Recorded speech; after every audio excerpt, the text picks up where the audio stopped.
Hello everyone and welcome back to my channel. I'm Diane Deziel and today I want to talk to you about kids pattern. In today's video, I'm going to show you first the different size range in two kids pattern because each one should have a different block to start with. Then I'm going to present you the kids block that I did for my two granddaughter and son. Making clothes for kids is much easier than for adults, and also they're much easier to please, so you'll be able to do nice little clothes for your little one. Now let's look at the different size range for kids. I did prepare a PDF for you and I put it into my Wix site.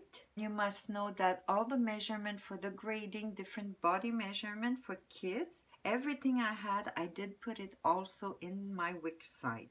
So let's start with the new group that is a very small market, the newborn, and those garments are usually labeled with the child's weight. You're going to find just few pieces like pajama, camisole, and one piece.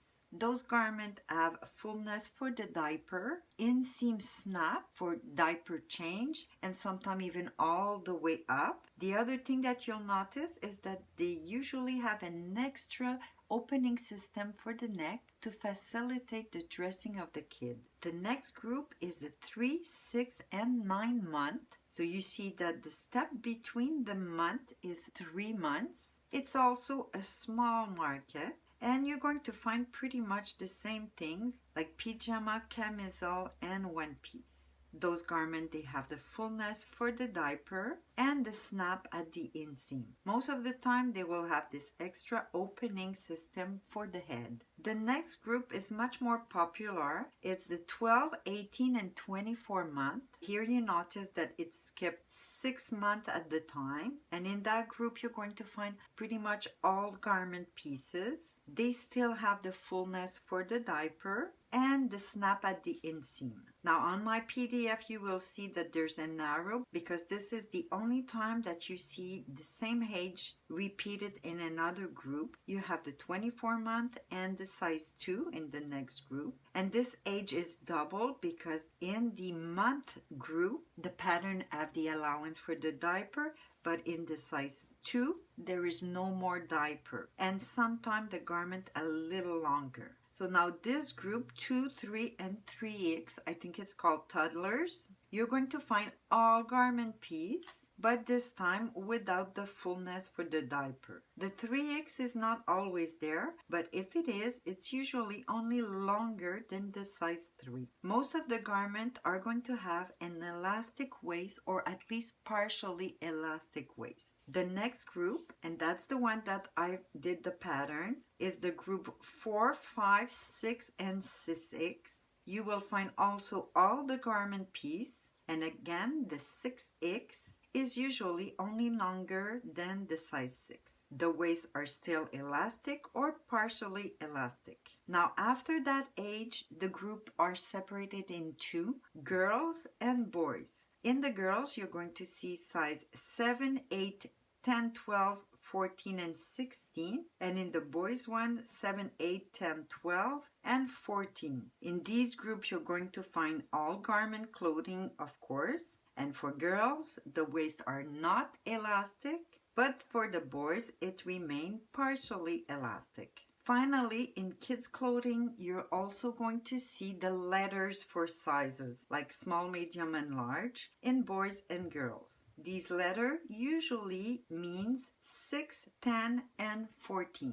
Now to dress up my little one, I did a few blocks, and I have a little girl and a little boy, different age. The little girl dress a size 4 and the little boy size 6. So I did my block and I grade them and I placed them into my Etsy boutique, and the PDF offered the 3 sizes, one over the other, just like this plan. So you could decide to cut just the size that you need or start with the biggest one and cut them all. I did 4 groups of pattern, depending if you want to do knit, or woven, and I did some girl style and boys style. Let me show you my pattern. I'm going to start with the girls knit block. First I show you the legging that is in one piece, so you need to cut 2 of these to have the full legging, but there's no side seam. For this one, the only thing you need is the elastic waist measurement to cut,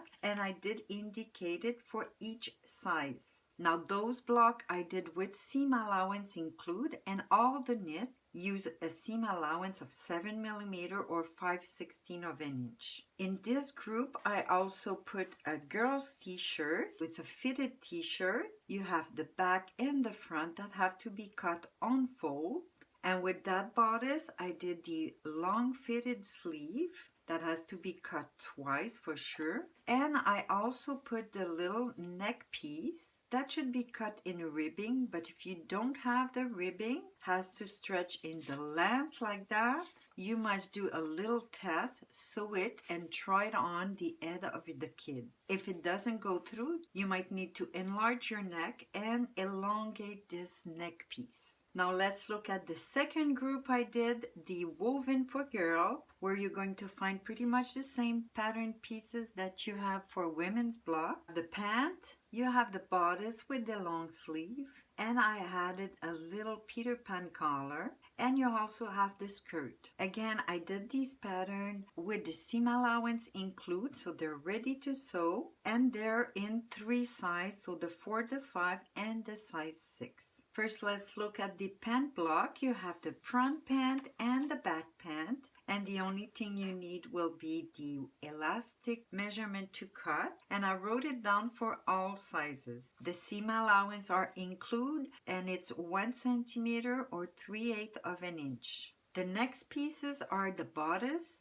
and since the seam allowance are include and we do need an opening for the head, I decided to put a seam allowance at the center back, so the back piece is going to be cut too, while the front is cut on fold. To go with that bodice, I did a basic long sleeve, of course will be cut 2 times, and I added this little Peter Pan collar, so you have the top collar and the bottom collar. And again, since we need an opening for the neck, and here I decided to put it in the back, these little collar piece, they have to be open also on center back, so each of them is going to be cut 2 times. Now still in this group, I also did a little skirt. You have the front that is also on fold, and just like the bodice, the back skirt is cut too. I put a seam at the center back. The other thing about that little skirt block is that the waist measurement is much bigger than the actual waist of the body, because I wanted to fit with the bodice block, and I wanted you to be able to sew them together and make it like a little dress. Now, since I wanted you to be able to also use it for a skirt, I did the little separate waistband,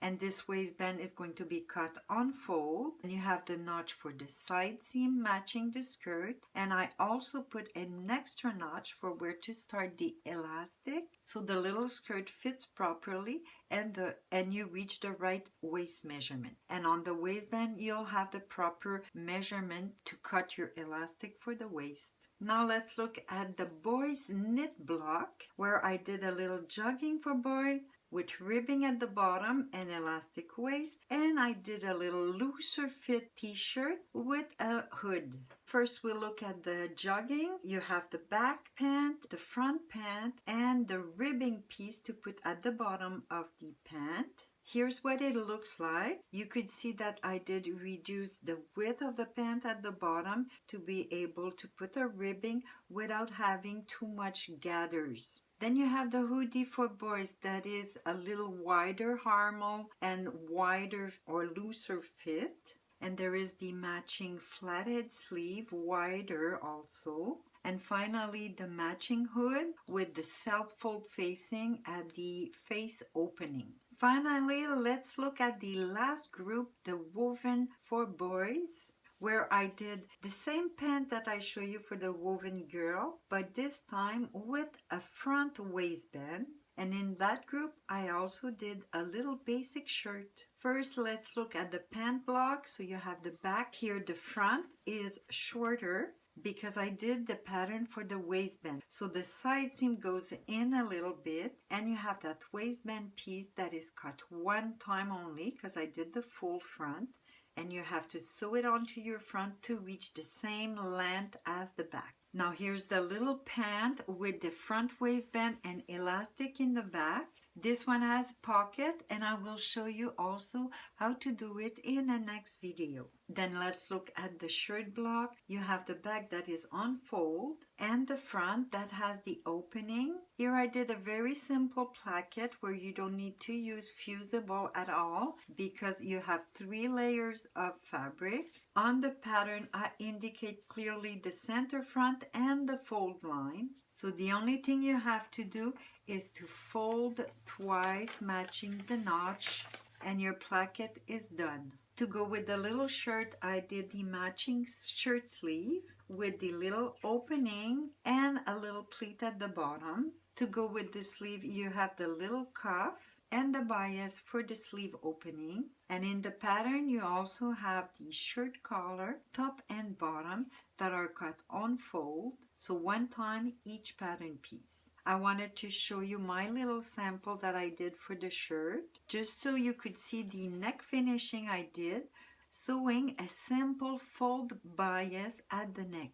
And I will show you how to do this finishing in a future video. That's it for today. I hope you enjoy. Make sure you watch my next video. I'm going to show you how to construct the kids pattern block. Thanks for watching, and I see you next time.